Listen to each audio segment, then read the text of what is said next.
Okay, so that's the start, and then I need to admit all, admit everyone. And then people should start popping into view. Still says waiting in lobby, so I just want to make sure. There we go. People are starting to be filtered in. Fantastic.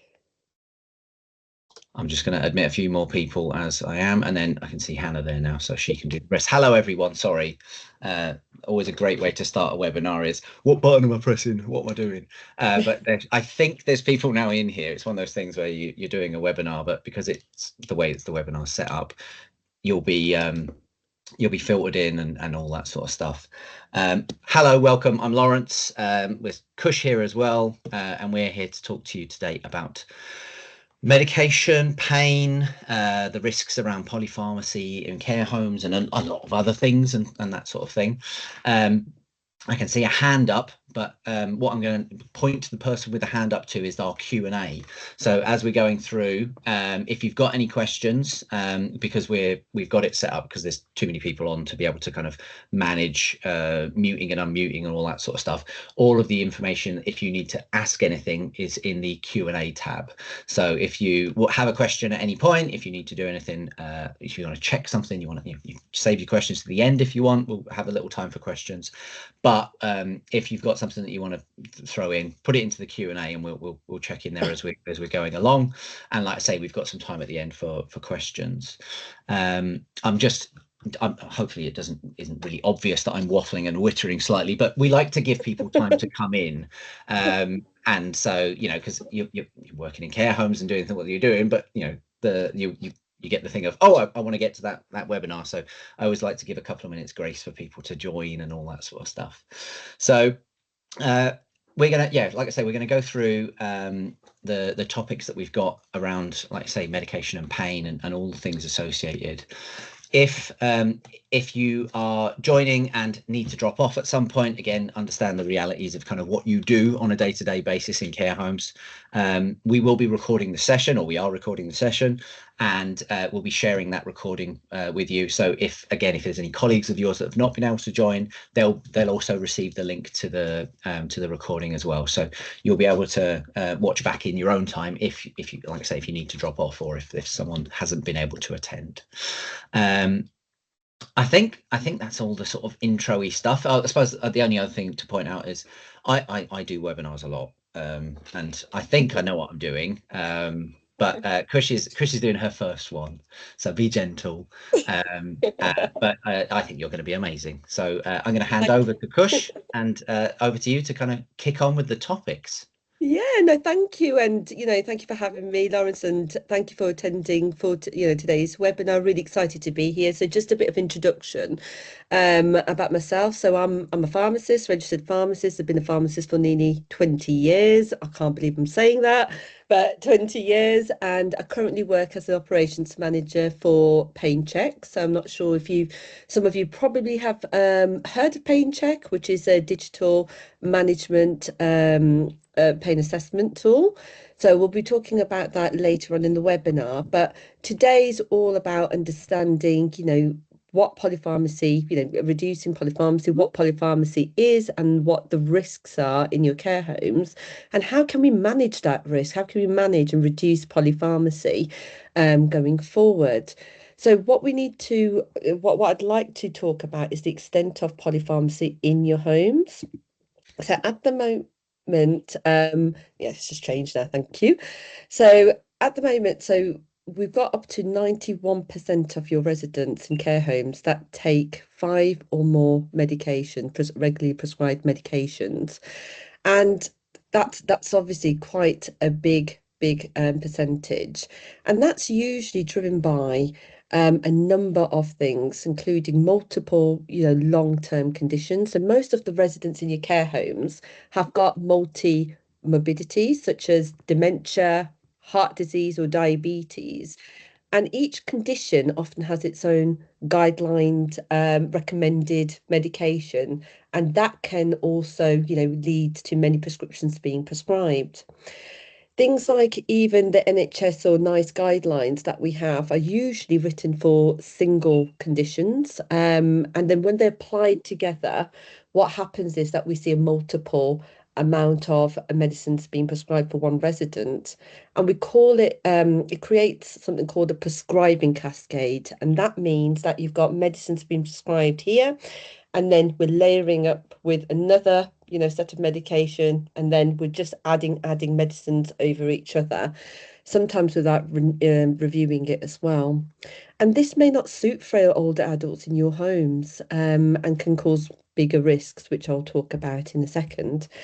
The other thing is that your residents see a multiple amount of different healthcare professionals. So they often see people like GPs, obviously, doctors, specialists, mental health teams, possibly, hospital clinicians if you're if it's happening.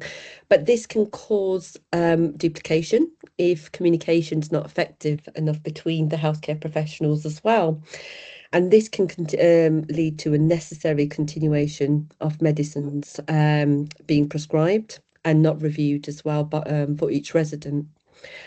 Side effects, the treatment of side effects with more medicine. So this is when a side effect of one drug or one medicine is being treated by another medicine.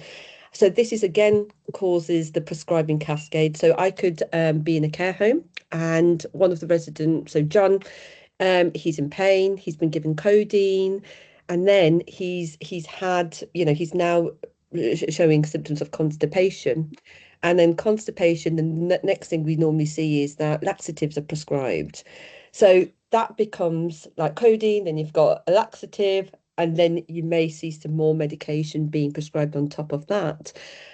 So this really does drive polypharmacy a lot in care homes as well. And so instead of reviewing or stopping the original drug, what happens is we're just layering the medicines one over the other. Behavioral psychological symptoms. So people with these symptoms often result in antipsychotics or sedatives being prescribed, or antidepressants, and they significantly contribute to polypharmacy. Obviously, if you're not reviewing medication as frequently as I know some do and some don't, then that also means that all prescriptions may continue by default, and we're not basically stopping any old medication that is not required by the resident. With hospital discharges, when residents come from hospitals, what happens is that they often return with a new or short-term medicine from the hospital.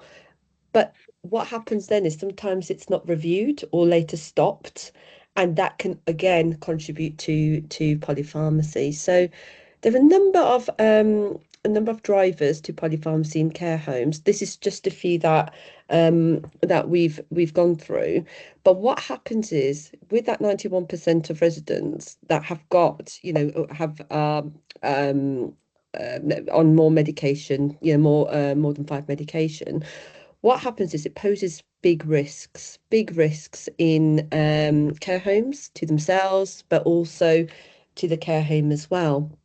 So the risks what I'd like to touch on is the more side effects. The more medication you give, the more medicines you give, there will be more side effects, because old adults are more sensitive to medicines, and taking too many increases the chance of things like drowsiness, or delirium or confusion. So that's a point to just note as one of the risks.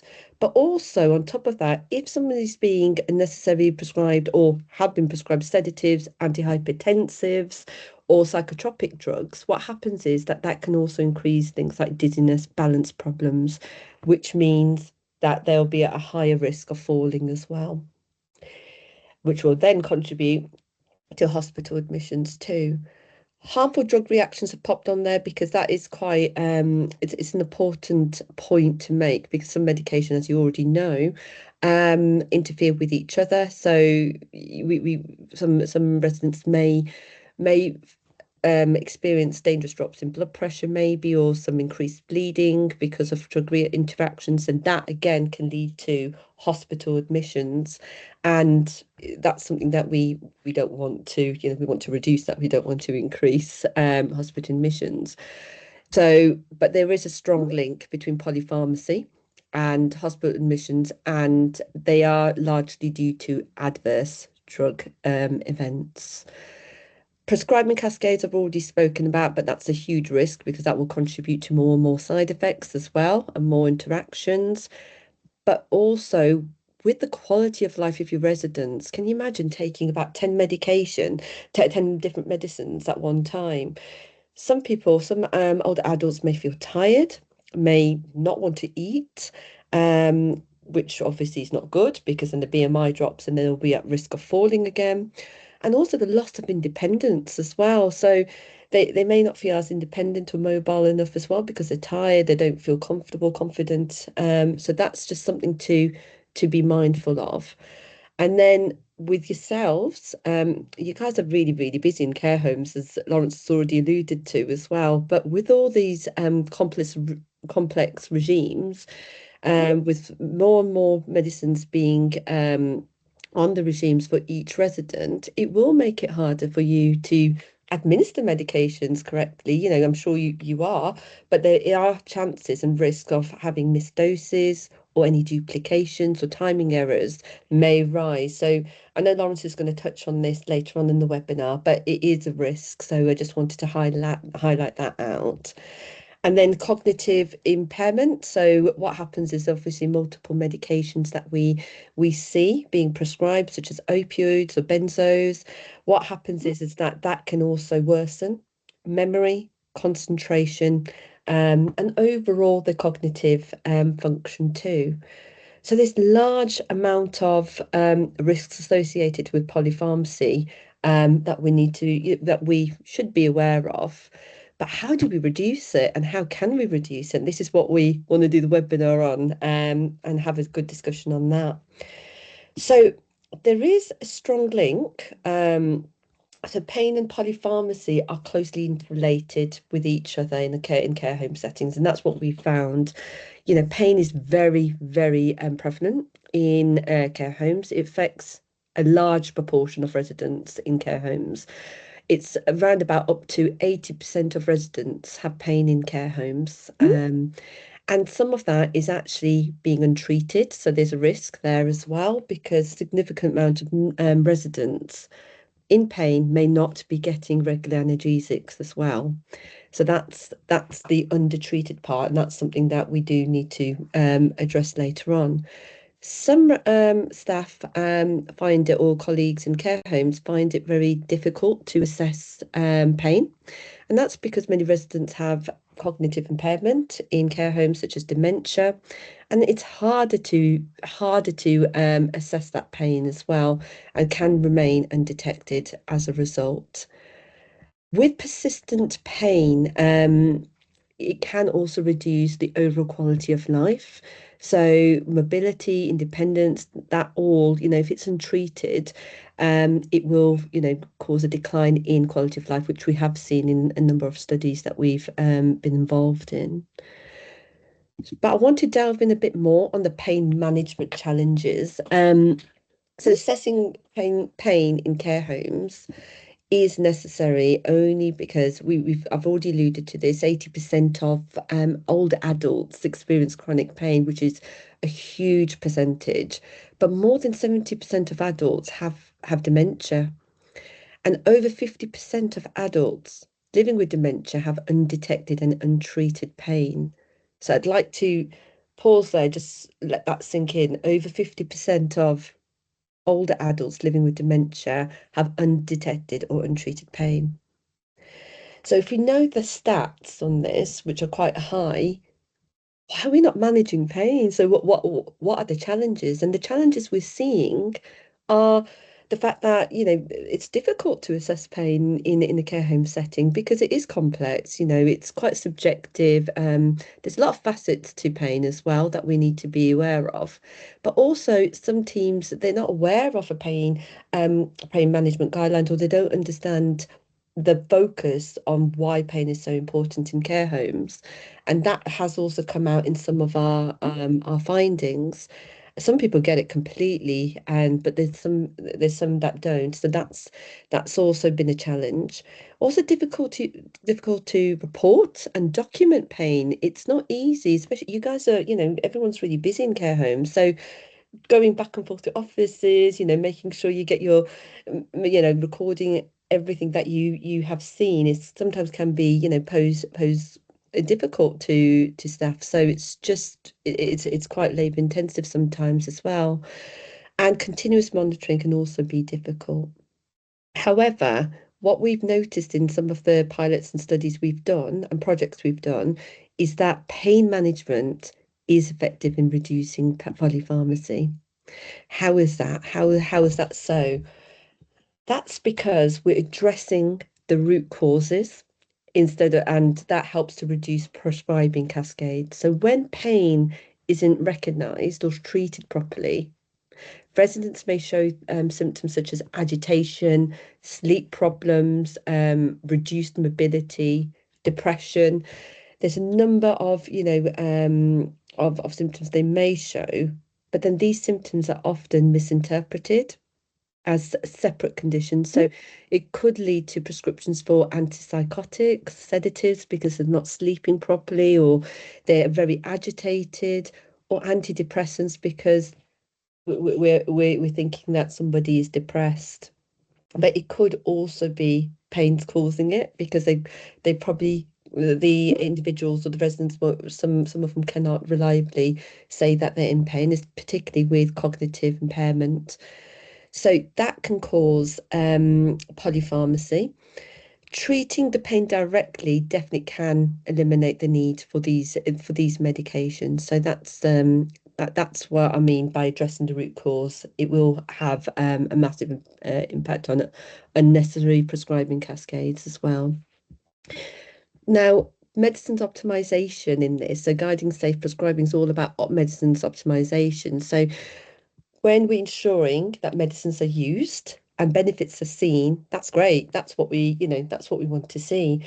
But if we're reviewing a medication properly and regularly, and then we can, see the benefits that's seen by certain medication, great. But if we can also identify unnecessary medication as well, and that's where there's a chance for us to have that conversation with healthcare professionals to see, can we deprescribe it? Because then that will reduce the amount of side effects as well to the individual, to the resident. The other thing is I've talked about this already, but stop unnecessary meds, so regular reviews, which I've already spoken about. But the advantage with PainChek is that we can use it for residents who can't reliably communicate their pains, particularly people with dementia or any kind of cognitive impairment. That's where we really can make a difference. Because if you remember from the last slide, 50% are living with dementia, but I have got untreated pain. And that's where we can definitely, the PainChek can definitely help. It's a digital tool that can help. So I'll go through that on the next slide. So PainChek, as I said, it does support people with any cognitive impairment who can't reliably self-report the pain.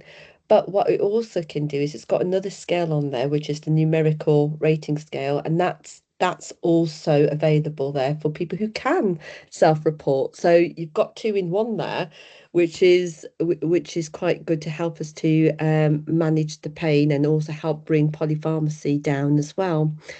PainChek is an FDA approved medical device. It's recently had its approval. We're very proud of that. So it's gone through a rigorous amount of research and assessments, etc. So it's a very accurate device. So it accurately assesses the monitor and monitors the pain in any care environment.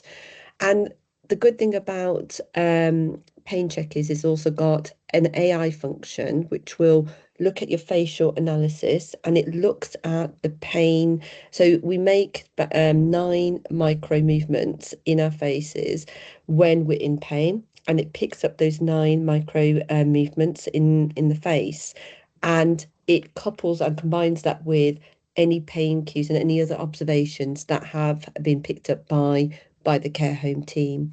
And together with those observations and the AI facial analysis, you come up with a pain score within seconds, and that will tell you whether somebody is in pain or not. So I will go through a demo in a second, but it's just important to say that PainChek can be used for everybody, particularly people who can't, who've got cognitive impairment. But this will then give the accurate information that can be used at the end of the assessment to make those decisive decisions on whether this individual or the resident needs this pain relief, or does he really need that benzodiazepine because he's genuinely agitated, or is he agitated because of pain? And that's the distinction it's going to help to give. So it's using clinical judgments going forward as a tool with wealth of data. So Kush, just while you're on that, I think so that sounds like that would support very easily. Then you were saying about you've got your sort of scanning and AI analysis that you can do for when someone can't self-report. Obviously, you've got the score that you can kind of give when someone can, and so you can kind of move between them. I assume then if you've got someone with fluctuating capacity, and on some days I can and some days I can't, that kind of middle ground is sometimes more difficult, I suppose. Yeah. absolutely, especially with mild dementia as well. Yeah. We can sometimes use like the numerical scale, which is what's your pain on a scale from 0 to 10, Yeah. or you can actually use the facial analysis. The good thing, I suppose, is that it takes that guesswork out of it. So if you're unsure still that somebody may be in pain, I think they're saying about 5, but I'm not sure because your residents better than anybody else does. Then you could still use the PainChek app to say, and the facial analysis to verify what you're thinking. But it just takes the guesswork out of it if you're unsure, that is. But no, it's a very good point, Lawrence. It's a really good point. Okay, so shall we see in action? So I mean, instead of talking through a slide, let's just show it. It's And always easier, isn't it, to it just is. So show the I'll result. just stop my screen, and I'm trying to stop it. Bear with me. That's all right. It gives people a chance to have a sip of their tea. Yeah. And remember, while you're getting yourself set up with your mirroring, remember if you've got any questions, you've got the Q&A option available. So drop your questions in the Q&A. I will pop one in. Or I'm just going to say hello in the chat, just so that you can see where to pop those questions whenever you need to. So if you're good to carry on, you'll be able to share your wonderful presentation. There we go. Thank you. So that is, oh, I don't know what just happened there. Sorry about this. Technical difficulty, sorry. There we go. So here you can see on the screen the PainChek app. Can you see my screen okay? Yeah, Yeah, brilliant. Fine. Thank you. So the PainChek adult app, I'll click onto that. That's obviously got my name. I'll click onto my name and put a very simple code in there. That will take me to the home screen, which again, this is all training residents. So all these residents here have had recent assessments, and they're on my unit at the moment. So I'm going to click onto Jack Lee. Jack is, you can see he's had a number of assessments and he's not doing very well, actually. He's got moderate and severe pain. So it's quite, pertinent to make sure that we're monitoring his pain regularly, if anything. So what I'm going to do is, this is again a very quick demo. So if anybody wants a in-depth demo, we're quite happy to set that up afterwards. So I'm just literally doing a brief one over here. So I click onto assess pain and it comes up with 2 different scales. So it's a numerical rating scale. So that is for somebody who can tell me reliably that, I'm in pain, on a scale from 0 to 10. And then you've got the PainChek one, which is the uses the facial analysis. I just want to reiterate, it doesn't take any photos, it doesn't store any photos at all. It's literally a scan of the face, a 3 second scan, and that's not stored anywhere. So just wanted to make sure that everybody was aware of that. So I'm going to click onto PainChek, press next, and it'll give me the option of when do you want to, the assessment, when are you performing it? Do you want to perform it whilst Jack's sitting down and relaxing in his bed, or would you like to do it post movement? Now, the reason why we've got those two options is post movement's more about we can identify pain better when someone's moved. And I don't mean like walking around, the care home, but it could be very simple thing of repositioning or reposition a cushion behind Jack, or I could ask Jack to move to the corner of his bed or the side of the bed because he wants to sit up better. We could, or move him to a chair next door and next to his bed. That is all count as post movement. So that automatically clicks onto the video option, which will analyze the Jack's face for 3 seconds and look for those 9 micro movements somebody will show on their face if they're in pain. So I am going to do it on myself. So brace yourself, everybody, and let's see if I can get this going. So up to start assessment, that's fine. So I forgot to do that. So I'd say post movement, I've just moved Jack and there's Jack, there's me. So I'm just going to start the analysis. I'm going to fake it a bit, but with somebody with cognitive impairment will find it very difficult to fake. There we go. Oh, okay. Last time I faked it better, but obviously not now. So, so this is now picked up. So these are the 9 micro movements we make on our face if we're in pain, and is backed with the research from Dr. Ekman. So it's showing me that I've got cheek raising and I've got pulling of corner lip on there. So that's picked up my facial analysis. You probably can see at the top, this is only a sixth of the whole assessment. The whole assessment goes through 6 stages altogether. So what I'll do is I'm just going to run through. So Jack, I've done his facial analysis, but he's now groaning and he's growing quite a bit. So I'm just going to tick on groaning, and I've noticed he's also moaning as well. Now you could see that there's some eye boxes on the side of each indicator. So if somebody's not sure what groaning means, I can click on an eye box, so information box, and that will give me a brief description on what exactly, we mean by groaning, moaning, howling, sighing, etc. That's if you're not sure, but that there's always a guide there for you to have a look at. He's also talking quite loud as well. He's not happy that I moved him to his chair. So I've recorded that too. Then I've noticed as well that he's quite restless actually. He doesn't seem very, he seemed very restless, and he's now like doing some, he won't be posting, so we'll just keep it as restless for now. And then the other thing I've noticed is that he seems to be quite confused at the moment because he's got dementia, so he's finding it a bit difficult he's a bit confused to where he's actually is, and he's not understanding what I'm asking him to do. So that's why I've just put the eye on there just to show why I've said that, and he looks quite distressed as well. What I have also noticed is talking to the nighttime staff, Jack hasn't slept very well last night. So he didn't sleep very well. So that's probably why he's a bit restless. So I've just ticked on altered sleep cycle, and he just wants to be left alone, and he just wants to just rest because he hasn't actually had a good night's sleep. So I've ticked prolonged resting and altered sleep. And if I go to the final one, Jack's actually got arthritis. So that's classed as a medical condition, but he's also got a wound as well. So I'm going to click onto painful injuries to say that, yes, I've acknowledged he's got a wound and he's got arthritis, and he's in a lot of pain as well.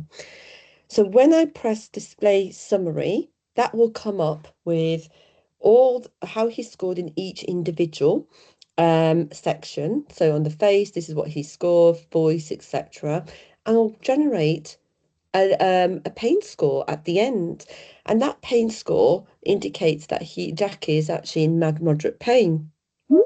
And because of that, then if I save that, so save, that will then come up with a prompt. Now we can customize the prompt to say that actually, according to your policies, if you want Jack to be, if somebody's in moderate pain, if you want to reassess in 1 hour, 2 hours time, or 4 hours time, we can actually customize this prompt for you according to your policies.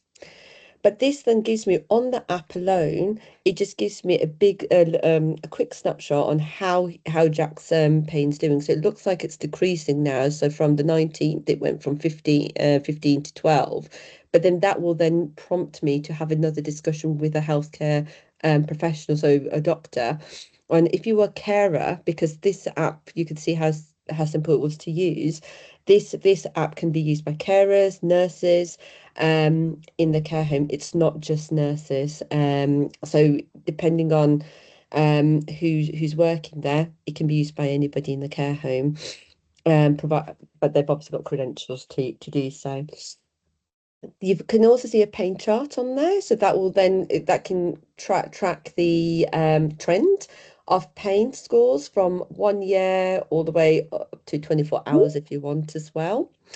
And you'll get more and more of these the trend data from our back-end portal. So we've got a separate portal that you can log into, and you can have a look at your overall home and how pain's been managed in your home, your facility, each resident. You can get that good overview of pain trends as well.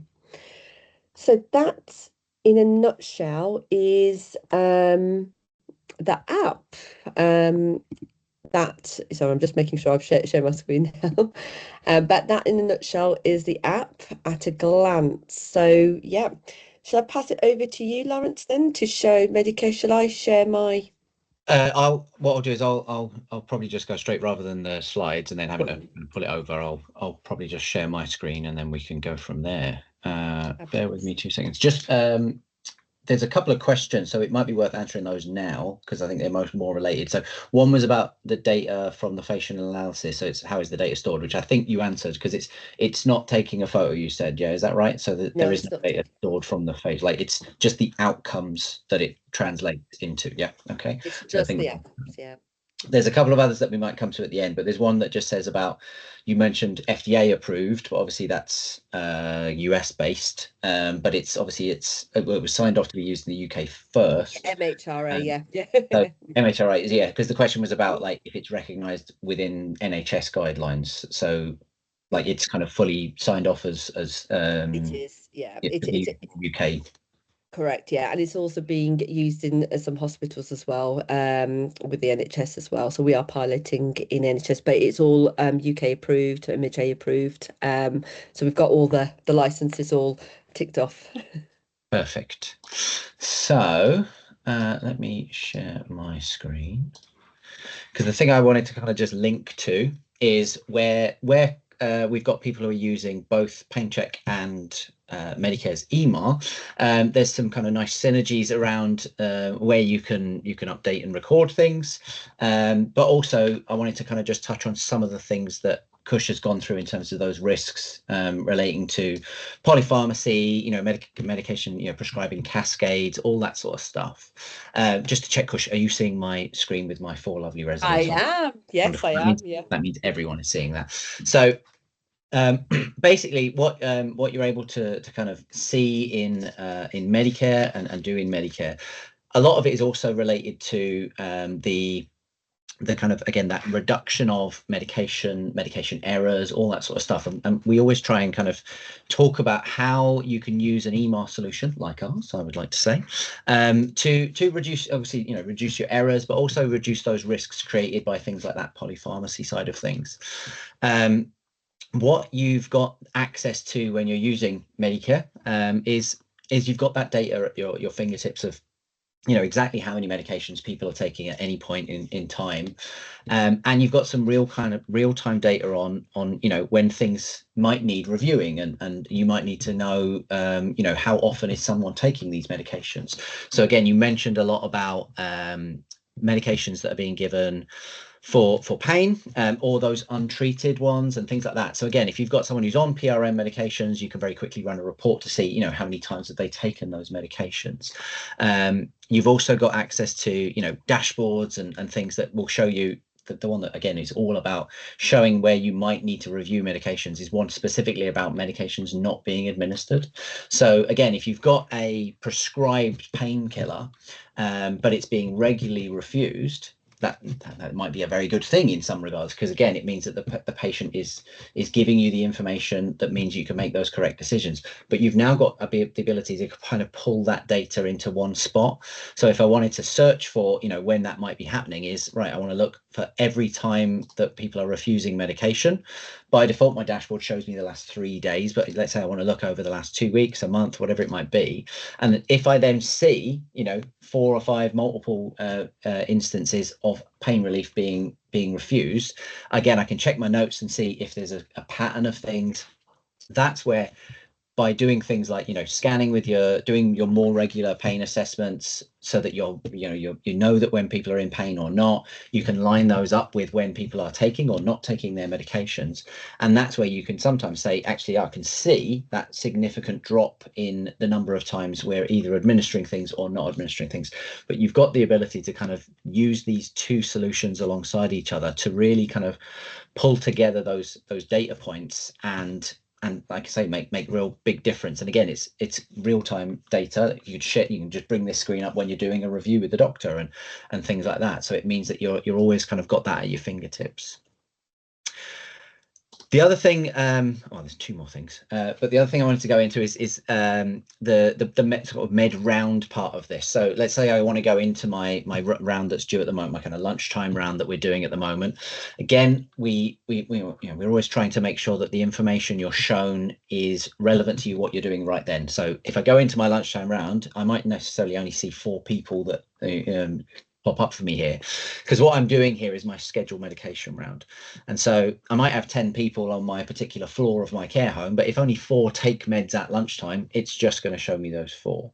So this is, again, about kind of, you know, honing in on, rather than a mark sheet where it shows you everything at all points, and, you know, you've got that risk of, what am I identifying the right meds I need to give at what point? At the first point, before I even get to the specific medication information that I need to deal with, it's only showing me the people that are relevant to me at that point. So then if I go and see, let's go into Gerald's details, I will see in here all of his information. I've got his allergies, his diagnosis. I've got a little note about recording a PainChek assessment and bits and pieces. And again, this is something we've come up with. But then you'll also see only the medications that are due for that particular resident at that particular point in time as well. So again, you know, he might be on Senna at night. It's not going to show me that now because I'm in the lunchtime round. I might be on an alendronic acid once a week on a Tuesday morning. It's not going to show me that, apart from on that Tuesday morning round when I need to see it. So again, it's all about kind of, you know, showing you the things that are relevant to you, so that you've got the right information in front of you about, you know, your medication name, strength, form, and all of that information. I will, like I said, I'm going to come to the PainChek assessment bit in a second, but just to get, again, because there'll be people here who've used Medicare. I think I've seen in the attendee list, there's people here that are using Medicare. There's people here probably that haven't. And they may be using paper, they may be using a different system. But again, just to give you a brief idea of what you're seeing, this is your mark sheet. So it shows you exactly what you need to do. So one is an order note, as we call it. So it's basically a task I need to complete, which is to do with our PainChek assessment. And again, I can record my outcomes and bits and pieces in here if I so wish. But it also shows me the medications that are relevant to me. So I've got in here, I've got one of my PRM medications is showing. And this is another thing that we like to kind of talk about in terms of that risk of when you're getting prescribing information, again, from multiple places. You're also getting your medication supplied from different places as well. But what we've got in place is interfaces with kind of the pharmacy that you use. So if you've got your main pharmacy, be that you know, a chain pharmacy, be that a local group, an independent, we've got interfaces with the systems that they use to dispense the medication. And so the information that you see here, that name, strength, form, instructions, quantity, you know, if it's a scheduled medication, what time it's been scheduled, that all pulls through from that interface with the pharmacy. So again, even if you know, two different doctors are dealing with it, if it comes through that from that pharmacy, it will send that across. I'll touch on in a second when it comes from a different supplier, because again, we've got some checks and balances to make sure that we're doing things so that we can spot, again, when you've got a hospital med, when you've got, you know, a med brought from home. But again, that majority of that information that you're receiving, it doesn't require double entry. It doesn't require you kind of either pharmacy double entering it. They are putting that information in to produce the medication labels, and they're able to send that across into the system.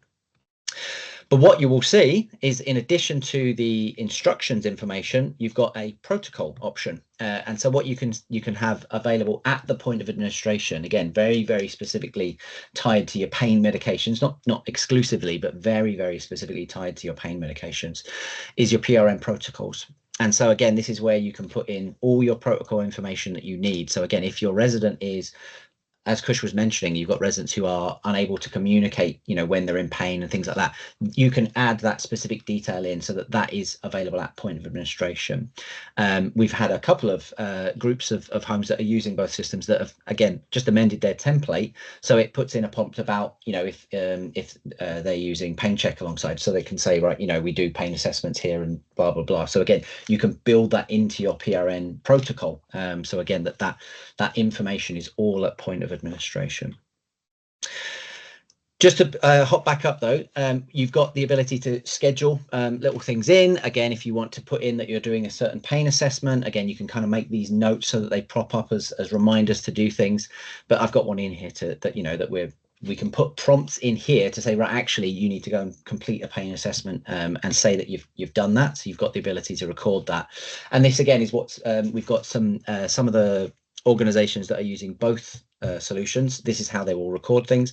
And if you choose to, you have the ability to record the outcome. So I've got it set up that we're going to complete the PainChek assessment. We want to record the outcome in Medicare as well. So in here, you might write, you know, assessment completed, score of, what was it, 12?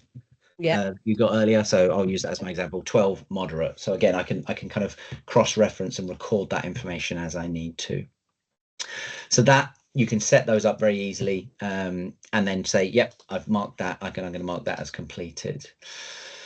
In terms of administering, and again, just for those who've not used EMR of any kind, especially if they've not used Medicare before, to administer, it's very simple. You just click into administer. The timestamp goes into stamp that you've administered that medication.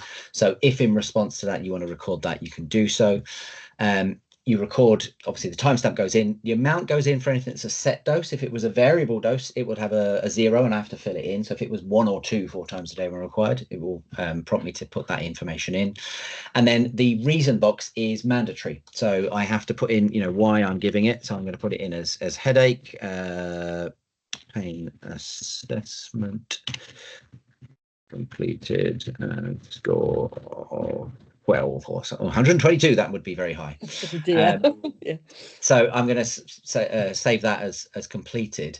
But what we will also do is we will prompt a follow-up to happen. So making sure that that journey of the kind of PRN journey that you go on, it starts potentially with, you know, I see something with that resident that prompts me to do a pain assessment, or I get a little prompt in the system to say, or actually we're doing it at least, you know, 3 times a day we're doing a pain assessment, but we're going to do them ad hoc on top of that. But if that response then becomes that the pain assessment is such that I'm going to administer a medication, then the final piece of the puzzle is that we should be going and checking that it's been effective. And what the follow-up prompt does is it does that bit as well. So it prompts the user in an hour's time, as mine is set. Again, this is all configurable. So if you want it to be 30 minutes, 90 minutes, whatever it is needs to be, you can change these ad hoc as well. So if you know, actually, I want to go back at 1:30, I can put it in that I'm going to go back at 1:30. But basically that prompt is then going to say, right, you now need to complete what we call a follow-up note. So that's to say, you know, has that dose been effective? So you're sort of going on that journey. So rather than it being, again, disparate kind of pieces of information and things that you're tying together, as you complete the administration, that you can make that mandatory, that the follow-up needs to be recorded, and so that's now gone into the profile for that resident. So that's the kind of bits that link in with where PainChek is being used, and like I say, we've got a number of people using that across both solutions. The other thing I just want to quickly touch on, again, that's really related to that multiple prescribing and supplying kind of issue that you'll have, is where the prescriber might not even know that something has been prescribed. You've mentioned this, that you've got the doctor is prescribing certain things, the GP is prescribing certain things, the hospital is prescribing certain things. There might be things that you've brought, the residents brought themselves or whatever it might be, but you're adding everything onto your mark sheet. So like you do now, again, if you're on a paper mark sheet, you'll handwrite on and add things on. You can add your medications on. We have a manual add to MAR section where you can put on, a paracetamol or whatever it needs to be.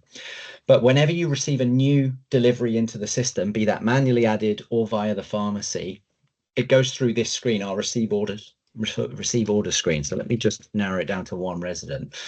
And you use this to check the information that you have monthly for when you receive your monthly deliveries, but for any medication that you add on and basically receive into the system, it goes through this check. And the check is basically you click this validate button, and I've got a few medications that need to be checked here. And so this would be the equivalent of when I've received a new delivery from the pharmacy of, multiple medications. But what it will do is it will check for each of these medications. It's got the name of the resident, the name, strength, and form of the medication, the instructions, the route, the schedule, and how much has been prescribed, the quantity that the pharmacy have sent. And what you'll see is on that right-hand side that some have marked as green matched and some have marked as not matched with amber. The match lets you know that the dispensing we've got here matches exactly what was previously dispensed. So basically what it's doing, it's saying this is your new MAR sheet, and we already know what's your current MAR sheet because that's already on the system. And what we're doing is checking again against that name, strength, and form. We've got the DMND codes to be able to kind of line things up. And so we can say, actually, yeah, this is the same as what's been prescribed last time. Or if it isn't, we'll tell you it isn't, and we'll tell you why. And again, if you want a like Kush was saying, if you want a kind of full walkthrough of how you can use this stuff, we can arrange that to be done separately. But the bit I want to show you that's very much linked to what Kush has expertly just detailed as the kind of problem that you have potentially is this dispensing here of cocodamol. So let's say the pharmacist has dispensed, the surgery have prescribed some cocodamol, and what it's flagged here is what we call a potential duplicate. And what that's done is it's found that on the current prescription, we've already got for that resident some paracetamol. So this is a very simple version of this, but it's basically just saying to you, look, these two things are similar enough that we need you to have a look at them. So the resident's already on that paracetamol, in this case, 500 milligram soluble tablet. We've now received this cocodamol. So this might be again a specific case where the paracetamol has come from hospital, the cocodamol has come from the pharmacy via the GP. Those two systems might not necessarily be talking to each other, but we can then do a little sense check and say, look, hold on, before we just say let's book this in, let's ask the question, is it something that we are aware of? Now it might be that yes, that's everyone's aware, it's been signed off, they can take, they're signed off to take paracetamol maybe in the morning only, cocodamol at night only. But again, it's doing this check to make sure that if that's the case, you're making that decision to say, yeah, I do want both of those. Or I don't know if it's more likely or not, but let's say the one in my brain that's more likely is potentially that cocodamol is replacing the paracetamol. So maybe there's been a change where we've needed to up the kind of painkiller in terms of efficacy, and so we're going to try that cocodamol instead. And so you've got an option to replace. But again, it's saying, look, the pharmacy isn't pushing anything into your MAR sheet without your say so. It has to be sense checked by someone in the home first. So we've got that link with the pharmacy to kind of pull that data in. We can then match or highlight when there is a mismatch, and then it's over to you to kind of make that specific decision. But it's all about kind of flagging up those potential changes. So again, it will do it for change of dose, change of strength, change of form. So like something like this lansoprazole, it flags as a new medication because this is the first time my resident here has received lansoprazole, but that's lansoprazole of any kind. If it's Mr. Bevan, if Mr. Bevan was already on lansoprazole 30 or lansoprazole dissolvable tablets, you get a different message because it would say it's a change of strength or form, or it's a mismatch in a different way. This one is saying this is brand new, so it just needs you to check and review and how it's been set up and things like that. But that screen is kind of vital to all of those kind of risks that we went through at the start, about kind of, like I say, understanding where those medications have come from, how that's all put together. But that gives you that sort of sense check to make sure that everything is being checked against everything else, in a sense. So I'm just checking my list. But yes, I think that was everything I was going to cover. So I will probably hand back to you, Kush, I'll stop sharing, and you can wrap up with your final couple of slides, and then we'll check on the questions. Yeah, that was brilliant. I just wanted to share just two case studies where effective pain management is just loading now. Love technology. It's just coming through. But yeah, I wanted to just kind of touch on two case studies that are evident where effective pain management. So it's gone right to the resume. Okay. Yeah. So we actually did a case study and a project actually with the regulators in Scotland, a Scottish Care Inspectorate, and we put PainChek in a number of homes in Scotland, where we then basically were just observing the outcomes over a 6-month period. And this is just using PainChek and effective pain management.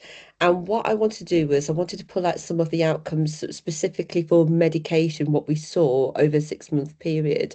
This, I just want to add, was independently evaluated by Edinburgh Napier University as well. So this was there's an independent evaluation that has already been done by a university to validate everything too, and it's also had the regulator work with us on this as well. And what we noticed is after 6 months in homes, we saw a reduction in polypharmacy, particularly in analgesic cues, so 25% reduction in analgesic cues, 33% reduction in antipsychotics.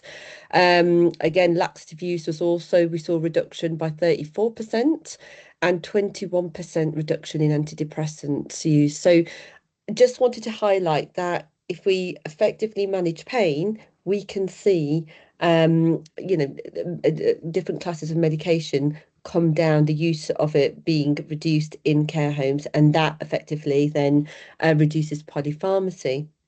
A second bit was also we have got quite a few outcomes and case studies. So if anybody is interested, I'm happy to share more over to yourselves as well. But we did a case study in the mutual client, Orchard Care Homes. So they also use Medicare as well as us.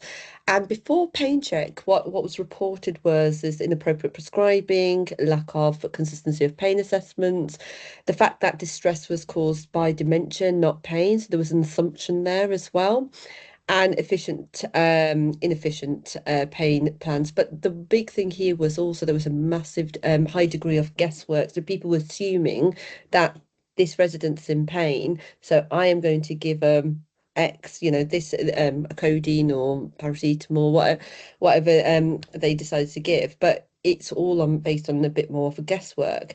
What PainChek did was take that guesswork away and really targeted the pain and what the root cause was, as I said before. But then that also resulted in 10% reduction in antipsychotic drug use, 29% reduction in use of benzos.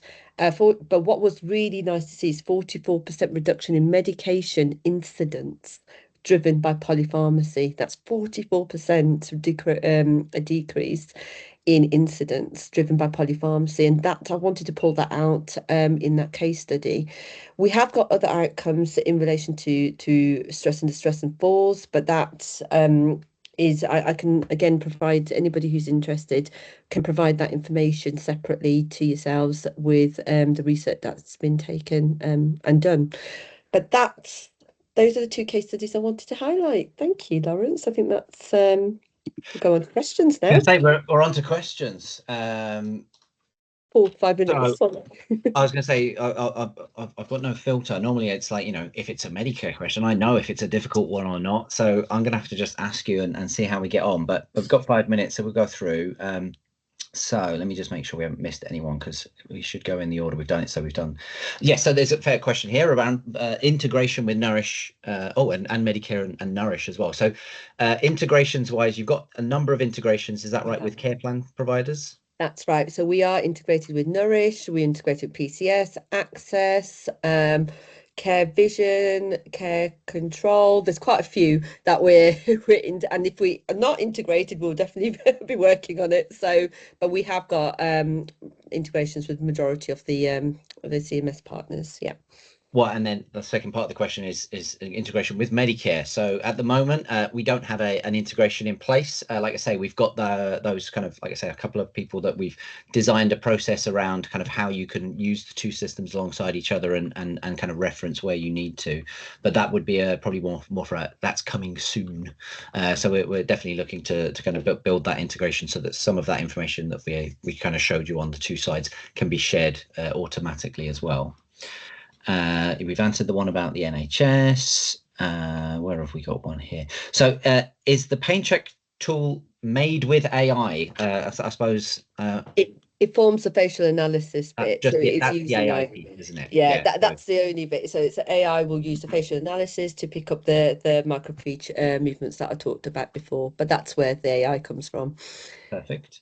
There's a question about the data, so like the reference points, and I think that they were on the bottom of the slides, but I suppose it's got like a question about that 70% of older adults with chronic pain and things like that. So again, what we'll do is we can share some facts and figures afterwards. Yeah, we've got all that data. Yeah, absolutely.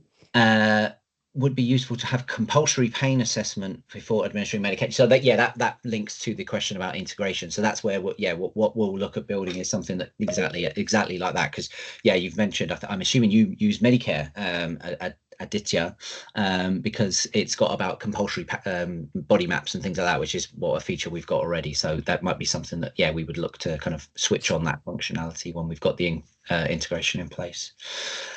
Question about, have you seen an increase in the amount of medication such as analgesia after using PainChek? Yeah, after using PainChek, I mean, quite the opposite actually. So we worked with BLMK, a Central Bedfordshire council, and they evaluated the use of PainChek and the effect of analgesia after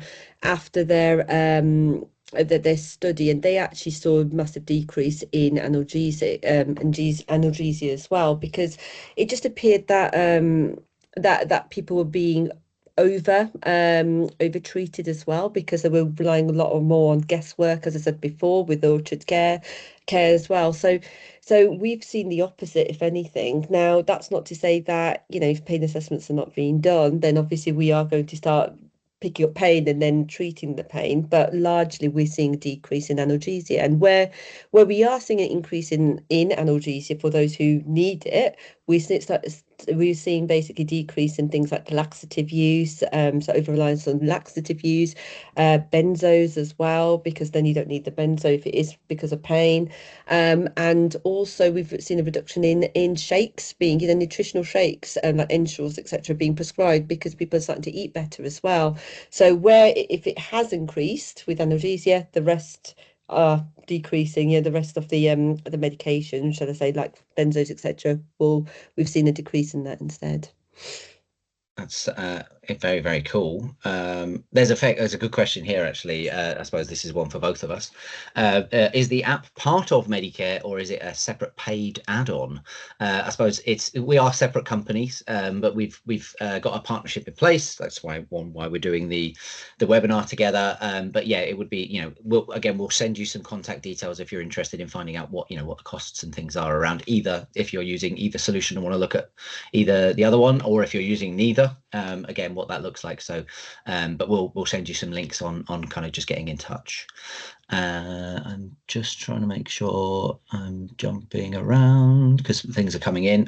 Would a PainChek assessment I think that's what they mean, assessment need to be completed if a resident requests PRN analgesia? It's like, there isn't like, you're not determining how and when people should do pain assessments, are you? No, we advise in the sense that, we work and we tailor our approach with the individual. So if analgesia is something that PRN analgesia or benzos is something that you want to be looking at and reducing, we've done this with a client in up north. What we do is then before even giving so I'm talking about benzo PRN, before even administering a benzo PRN, you could check whether somebody's in pain or not, and then you could determine actually is that benzo needed or is analgesia needed instead. So you can make that decision, but we work with you as account managers to determine what the best course of action is. So we tailor our approach to your daily activities and your policies, etc.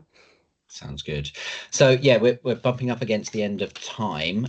There's a couple more questions, which again, what we can do is we can address those specifically afterwards if we want to do that, because again, I've seen a couple more come in.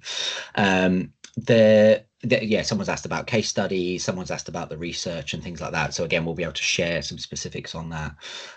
But I'll say we'll call that one to a close, I think. And then if there's any, like I say, if there's any others that we need to get to, we will come back to you specifically to answer those questions. So thank you very much, Kush. That was amazing.